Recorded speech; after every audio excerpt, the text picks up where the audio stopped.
이번 주는 그 미국 기술주 관련된 악재가 있었습니다. 그 샘 알트먼이 AI가 좀 과열되었다라는 이제 언급을 하면서 관련된 ETF들이 많이 하락했습니다. 이번 주까지도 무언가를 팔고 담았다. 시장의 더 큰 조정에 대한 불안감이 높아지고 있다라는 신호로 해석이 되겠네요. 테슬라, 채권 혼합 이런 ETF들이 있는데 그건 이제 채권하고 이제 주식하고 이렇게 있다 보니까 주식에 이제 관심이 많아서 이 종목에 좀 집중 투자하고 싶은데 채권 70% 투자하는 거는 조금 뭔가 아쉬운 좀 공격적인 성향의 투자자분들은 이런 종목이 좀 괜찮지 않을까. 지난주에 저희가 신규 상장 ETF로 말씀드렸는데 굉장히 늦게 원자력 ETF를 발표한 이 타이거의 코리아 원자력 얼마나 성공할지 지켜보자 했는데 성공을 했네요. 네, 엄청난 성공을 예. 했습니다. 누군가에게 이제 위기인데 타이거에게 기회였고 하나로에게는 위기였던 것 같습니다. 국내 최고의 ETF 전문가들과 함께하는 본격 ETF 전문 채널 ETF 아는 형. 저는 이번 주 요약형 진행을 맡게 된 김호균입니다. 다음 주에 투자할 ETF를 구독자 여러분이 스스로 결정할 수 있도록 인사이트를 드리는 시간, 이번 주 요약형 본격적으로 시작해 보도록 하겠습니다. KETF.com 운영하고 계신 ETF랩의 김세종 대표님 모시고 함께 얘기 나누도록 하겠습니다. 대표님 안녕하십니까? 안녕하십니까. 매주 이렇게 보다가 정이 들 것 같아요. 네. 이미 많이 든 것 네, 같습니다. 많이 들었습니다. 자, 그러면 8월 세 번째 주, 벌써 8월이 세 번째 주가 됐네요. 이번 주 요약형 바로 시작해 보도록 하겠습니다. 이번 주 가장 순위율이 높았던, 퍼포먼스가 좋았던 ETF, 어떤 ETF가 있었나요? 이번 주는 뭐 1위부터 10위까지 전부 중국 ETF가 차지했습니다. 네. 저희가 지난주에 중국 ETF를 소개해드려서 그런 건지. 근데 이제 CSI 300도 아니고 HSCI도 아니고 오늘 이제 중국 반도체 주식들이 굉장히 많이 올랐습니다. 그래서 중국 반도체주의 비중이 높은 과창판이라고 하는 이제 ETF가 제일 많이 올랐고요. 지금 제일 많이 오른 소울 차이나 육성 산업 액티브, 이름이 복잡한데 이 역시 과창판 ETF입니다. 그래서 1, 2, 3, 4위가 전부 과창판 ETF고요. 그리고 뭐 그 외에도 대체로 이제 그 반도체 관련, 중국 반도체 관련 ETF들이 높은 수익률을 기록했습니다. 순위를 보게 되면 뭐 중국 과창판 관련 ETF가 상위를 휩쓸었다고 해도 과언이 아닐 것 같은데 대부분 등락률이 10%에서 6%까지 있고 차이나 반도체 팩트셋 ETF 같은 경우는 저도 굉장히 관심이 있었던 내용인데 대부분 이 과창판은 어떤 거래소인가요? 중국 내에? 중국에서 그 스타트업, 정확하게는 이제 과학 기술을 기본으로 창업한 과창. 직관적이네요. 네. 중국 말이니까요. 한자어니까. 그 회사들을 위한 판을 깔아준 이제 그 거래소입니다. 그래서 어떻게 보면 스타트업들을 이제 그 육성하기 위한 이제 거래소인데요. 적자가 나더라도 정부에서 육성 의지가 있는 회사들을 이제 상장시켜주는 이제 거래소입니다. 정부 지분도 많은 회사들이 대부분이고요. 그리고 중국에서 이제 그 전략적으로 육성하기 때문에 외국인 투자자들이 쉽게 접근을 못하게 하고 있는 거래소입니다. 일반적으로 우리가 중국 투자할 때 성강토, 후광토 그것이 도입되면서 중국 본토에 직접 투자를 할 수 있게 되었지만 이게 다 투자를 쓰는 건 아니고 일부 제한을 뒀는데 특히 과창판 같은 경우는 국내 투자가 직접 하기는 어려운, 근데 투자에서 유리한 방법은 이런 ETF로 활용하는 방법이 가능했을 것 같습니다. 조금만 더 살펴볼게요. 이 캠브리콘이라는 이 중국의 엔비디아 같은 GPU를 만드는 기업이죠. 요거를 중심으로, 그리고 SMIC라는 중국판 TSMC라는 이 기업이 특별히 좀 많이 올랐는데 중국에서 반도체 육성 정책의 발표가 있었나요? 육성 정책보다는 그 엔비디아에서 중국에 이제 수출이 재개된 H20의 생산을 중단했다는 뉴스가 있었습니다. 뉴스가 굉장히 크게 나왔죠. 중국 정부에서 H20을 수입하지 말고 국내에서 생산된 그 비슷한 반도체를 사용을 하라라고 이제 그 권유를 하면서 엔비디아도 이제 그 생산을 중단했고요. 그래서 관련된 그런 이제 반도체 주식들이 많이 상승을 했습니다. 일종의 반사이익 같은 개념이네요. 이 뉴스 플로우 좀 따라가 보시면 사실 엔비디아가 중국의 H20이라는 H100의 다운그레이드 버전의 이 반도체를 수출하고 있었고, 이거를 중국이 막은 게 아니라 원래는 트럼프가 막았죠. 트럼프가 막았는데 이걸 또 풀어줘가지고 엔비디아 주가가 또 급등했던, AMD도 같이 급등했던 기억이 나는데 오히려 중국에서는 뭔가 여러 가지 문제 제기를 하면서 이거를 좀 막았고 그 부분이 이 중국 내에 어떤 GPU를 키우는 흐름으로 나와서 해당되는 기업들이 크게 올랐다 이런 것 같습니다. 과연 이 부분이 그 다음 주도 이어질지 관심 있게 보면 좋을 것 같은데요. 다음으로는 조금 아쉬운 수익률을 기록한 ETF 순위입니다. 수익률이 부진했던 ETF 순위 살펴봐 주시죠. 이번 주는 그 미국 기술주 관련된 악재가 있었습니다. 그 샘 알트먼이 AI가 좀 과열되었다라는 이제 언급을 하면서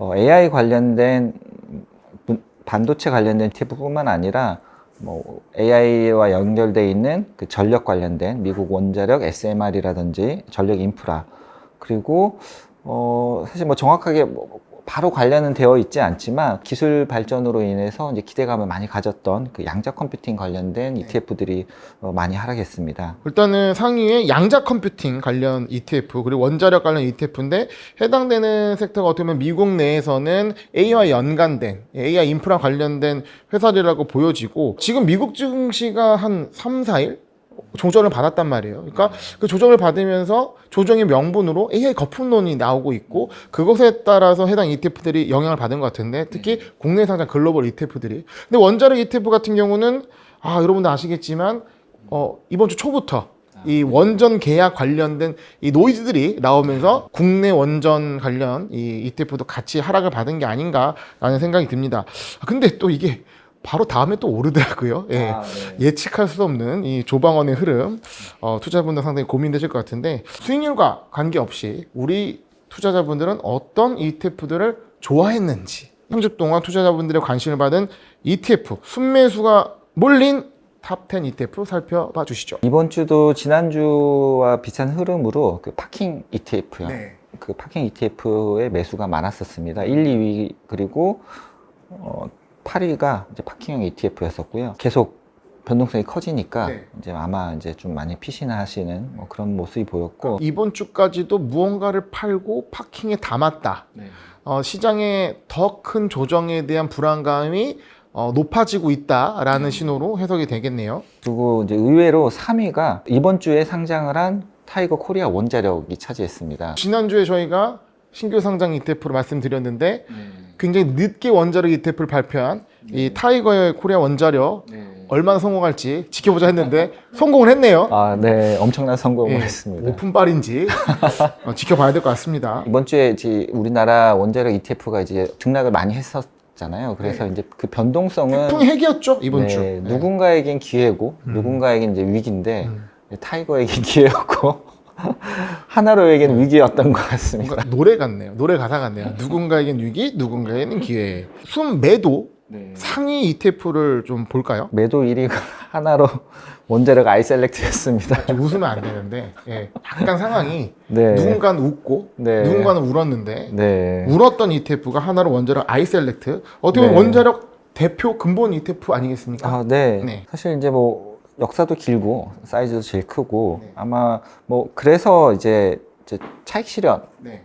이게 그 하락한 날만 매도가 있었던 건 아니고요. 네. 이번 주 거의 매일 이제 매도가 있었습니다. 그래서 차익 실현 욕구가 이제 강해서 이제 매도가 좀 많이 나온 걸로 보이는데요. 원자력이 이제 그 이슈가 됐던 부분은 뭐 지금 뭐 많이 해소가 됐거든요. 그게 뭐 웨스팅하우스와의 그 계약이 좀 문제가 있었다라는 뉴스도 있었지만 반대로 그래서 조이튼 벤처가 만들어질 거다라는 또 긍정적인 뉴스가 또 나와서 빠르게 반등을 할 수 있었습니다. 매도 상위를 보게 되면 흔히 우리가 말하는 조방원 관련 ETF 상위를 차지하고 있고 어떻게 보면 차익 실현의 흐름인데 아까 말씀하셨던 것처럼 의외로 코리아 원자력 새로 상장된 ETF는 순매도 상위에 있다면 기존에 수익 났던 ETF를 정리하고 같은 섹터라도 새로운 것에 한번 관심을 두는 새 집을 선호하는 투자자들의 마음이 아닌가 생각이 드는데요. 조방원 외에 또 많이 매도했던 또 특징적인 ETF는 없을까요? 꾸준히 매도가 나오고 있는 거는 이제 차이나 전기차.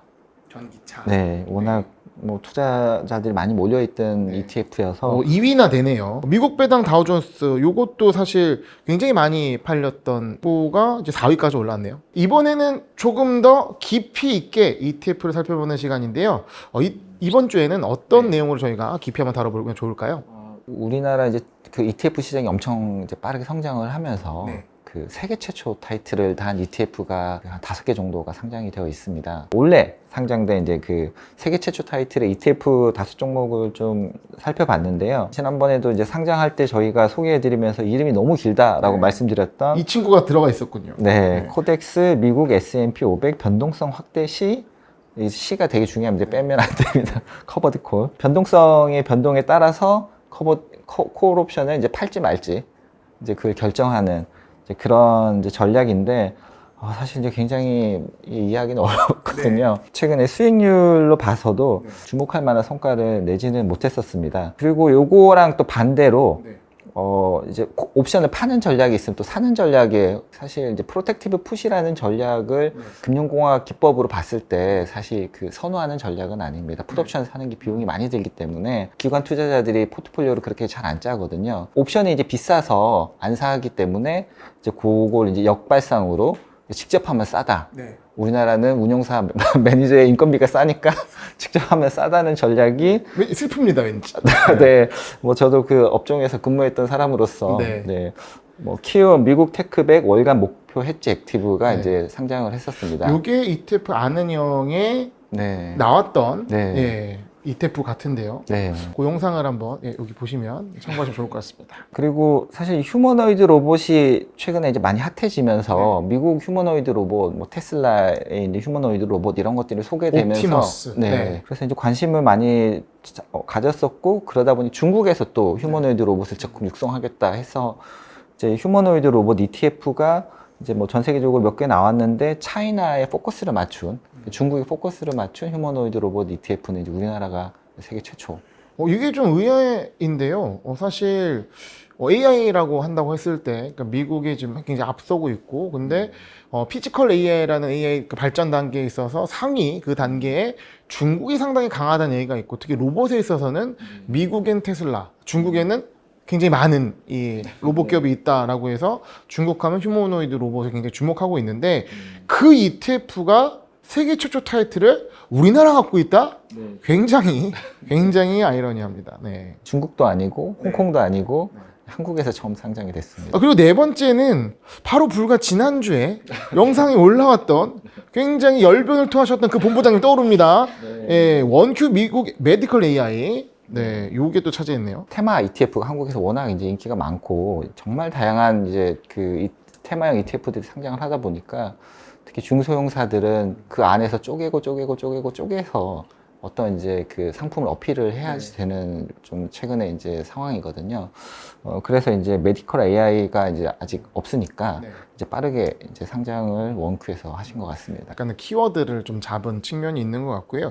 제가 이거 그때 방송을 보면서 어떤 느낌이 들었냐면 우리가 보통 ETF라고 하면 어떤 정해진 인덱스를 갖고 추종하는 그러니까 인덱스형의 ETF로 좀 고정관념을 갖고 있는데 최근에 좀 액티브 ETF, 그러니까 운영력이 어떤 재량이 많이 가미된 ETF들이 나왔잖아요. 근데 요거는 조금 넘어서 리서치 베이스 ETF다라는 느낌을 좀 많이 받았어요. 하나 같은 경우가 리서치가 좀 강하다 보니까 리서치와 연관된 리서치 베이스 ETF가 나온 것이 아닌가? 뭐 저는 그런 느낌을 받았는데요. 모든 운용사들이 굉장히 리서치를 열심히 하고 있습니다. 그렇습니까? 뭔가 저희 편견이 들어간 것 같습니다. 다른 운용사분들이 좀 섭외하실 수 있어서 이제 먼저 말씀을 드리고 싶고요. ETF를 설계를 할 때 인덱스 설계하는 그 단계부터 미리 리서치를 많이 해서 어떤 아이템들을 잡아서 지수를 이제 산출하는 회사들하고 이제 협업을 해서 지수를 설계를 하는 구조를 요즘 많이 가지고 있습니다. 그래서 지수 자체 추종을 하더라도 그 지수 자체를 만들 때 어떤 리서치 베이스, 상당히 많은 연구 끝에 그 지수가 나온다라는 업계 출신분의 말씀이었습니다. 예전에는 이제 한국이 보통 이제 대형 지수 중심으로 이제 상품들이 올라왔을 때는 사실 그렇게 큰 고민을 할 필요가 없었고요. 이제 지수사들의 메뉴판에서 이제 좋아 보이는 걸 이제 선택하는 시기였는데 테마형 ETF가 이제 인기가 많아지면서 그 관련해서 이제 리서치가 굉장히 활발해졌고 그리고 우리나라의 그 상품 수준이 글로벌에서도 굉장히 이제 경쟁력 있는 수준까지 올라왔거든요. 그렇다 보니까 이제는 지수 산출하는 회사들이 가지고 있던 리스트에서 이제 골라서는 이제 성에 차지가 않아서 그 운용사들이 직접 설계를 많이 하고 있습니다. 얼마나 경쟁이 심하면 이 세계 최초 타이틀을 막 갖고 ETF 상품이 만들어지는지 투자자에게는 물론 선택지가 늘어난다는 측면에서 좋은 것 같은데 반면에 너무 선택지가 많아서 투자들의 고민을 많게 하는 건 아닌지 공감이 가시죠? 저도 굉장히 선택하느라 선택의 고민이 빠져 있는데 그런 부분도 역시 ETF 아는형을 통해서 해결하시면 좋을 것 같습니다. 이 마지막으로 다음 주에 새로 상장되는 ETF가 있다면 소개해 주시죠. 다음 주에는 6종목이 한 번에 상장이 됩니다. 6종목 중에 이제 가장 눈에 띄는 거는 플러스 K 방산 소부장이었습니다. 아, 여기는 좀 진심인 것 같아요. 방산의 진심. 계열사의 그 비즈니스 모델을 굉장히 이제 사랑하는. 쪼개고 쪼개서 방산 소부장이 나왔네요. 네, 그래서 좀 궁금해서 그 투자 설명서를 좀 살펴봤더니 저희가 잘 아는 현대 로템이나 하나 에어로스페이스 같은 그런 대형사들을 빼고 이제 중소형 방산 관련 기업들로 이루어진 그런 ETF였습니다. 반도체 소부장은 들어봐서도 방산 소부장은 처음 들어보는데 새로운 어떤 트렌드를 주도하는 것이 아닌가. 물론 수익률로 검증을 하겠죠. 그리고 그 나머지 주식형 4종목 중에 3종목은 결국은 이제 그 AI 관련된 라이즈에서 AI 반도체 탑10 그리고 라이즈 엔비디아 고정 테크 100 그리고 코엑트 팔란티어 밸류체인 액티브 이렇게 상장이 됩니다. 엔비디아 고정 테크백은 뭔가요? 라이즈에서 그 어떤 뭐뭐뭐 고정 테크 이런 시리즈를 좀 밀고 있는 것 같습니다. 여기 세 번째더라고요. 이 고정이 의미하는 게 뭐죠? 여기 앞에 있는 엔비디아의 비중을 고정한다 뭐 이런 뜻입니다. 엔비디아를 고정하고 다른 이제 테크들을 담아서 100개를 모아서 지금 요거 같은 경우에는 엔비디아에 25%를 투자하고 나머지 종목에는 이제 그 지수 비중에 맞춰서 75%로 줄여가지고 투자하는. 집중한다. 고정, 집중 이런 느낌인데 보통 우리가 탑2 ETF 하게 되면 상위 2개를 50% 담아놓고 나머지 50%를 다른 걸로 채우는 식으로 가는데 그런 탑2나 탑10이 아닌 고정이라 붙이면 한 종목이 보통 일반적으로 25% 잡고 75를 나머지로 채우는 그런 어떤 투자를 생각하신다면 이런 ETF를 선택하시면 되겠네요. 제가 봤을 때는 이제 그 채권 혼합형의 좀 더 이제 공격적인 버전이라고 저는 생각을 하는데요. 테슬라 채권 혼합 이런 ETF들이 있는데 그건 이제 채권하고 이제 주식하고 이렇게 있다 보니까 주식에 이제 관심이 많아서 요 종목에 좀 집중 투자하고 싶은데 채권 70% 투자하는 거는 조금 뭔가 아쉬운 좀 공격적인 성향의 투자자분들은 요런 종목이 좀 괜찮지 않을까. 그 두 개의 회사채 액티브 ETF가 있는데 지난주에 말씀해 주셨어요. 무돈 채권 ETF는 액티브가 붙는다라고 말씀해 주셨고 이 회사채 액티브 ETF도 수요가 좀 많이 있나요? 지금 요 만기 확정형 그 ETF는 요 아마 이제 퇴직연금에서 예금 대신으로 어느 정도 수요가 있는 것으로 보이고요. 여기 만기 확정형이군요. 27년도 6월 만기 확정, 28년 4월 만기 확정. 보통 2년에 3년 정도를 만기로 잡고 회사채를 액티브하게 운용하는 AA- 이상, A+ 이상. 옆에 이제 그 A라는 요 부호는 그 채권의 신용 등급을 설명하는 겁니다. 그래서 채권이 뭐 트리플 A가 이제 가장 우량하고 그 다음에 뭐 AA 플러스 이렇게 쭉쭉 내려오는데 A 개수가 작을수록 오른쪽 부호가 플러스에서 마이너스로 갈수록 좀 더 이제 공격적으로 투자를 한다라는 의미입니다. 그래서 실제로 이렇게 운용될지는 사실 이제 봐야겠지만 요 성격만 봤을 때는 하나로에서 나오는 게 AA 마이너스 이상이니까 조금 더 안전하게 운용을 하겠다. 그리고 타이거는 A 플러스 이상이니까 조금 더 공격적으로 해서 수익률을 조금 더 많이 내겠다. 그런 의미입니다. 채권이다 보니까 어쨌든 안전하게 운용할수록 수익률이 좀 떨어질 것이고 위험하게 운용할수록 하이 리스크 하이 리턴의 전략대로 그렇게 될 것 같은데 기대 수익률이 어느 정도 되나요? 이 회사채 이 AA 정도 되면? 운용사 홈페이지에 들어가면은 YTM이라고 해서 각각 그 기대 수익률이 다 나와 있습니다. 그걸 이제 정확히 봐야 되는데 최근에 봤을 때 한 2.6% 정도. 2.6. 높지는 않네요. 예금보다는 조금 높고. 그리고 저축은행 예금보다는 조금 낮고 그 사이 좀 있습니다. 근데 장점은 퇴직연금에서 예금을 이제 투자를 하다가 조금 더 다른 걸로 갈아타고 싶으면 만기 전에 이제 팔 수가 없거든요. 만기 전에 해지하면은 그 기존의 이자가 다 사라지는데 만기 확정형 같은 경우에는 보통 그 누적된 이자만큼은 확보를 하고 매도를 할 수 있기 때문에 조금 더 이제 공격적으로 포트폴리오를 이렇게 뭐 리밸런싱을 자주 하시는 분들은 예금에 넣는 것보다는 이게 조금 더 이제 편리함이 있을 수 있습니다. CME보다는 이자를 더 주는 회사채, 우량 회사채 투자하는 액티브 ETF도 2개의 신규 상장 ETF로 확인할 수 있었습니다. 지금까지 국내 상장된 ETF 시장 상황 설명드렸습니다. 이번 주 유학기 오늘 여기서 인사드리도록 하겠습니다. 다음 주에도 ETF 관련된 소식을 어느 곳보다 발빠르게 전해드릴 수 있도록 잘 부탁드리겠습니다. 저는 김호균이었고요. 지금까지 ETF랩 김세종 대표님과 함께했습니다. 감사합니다. 감사합니다.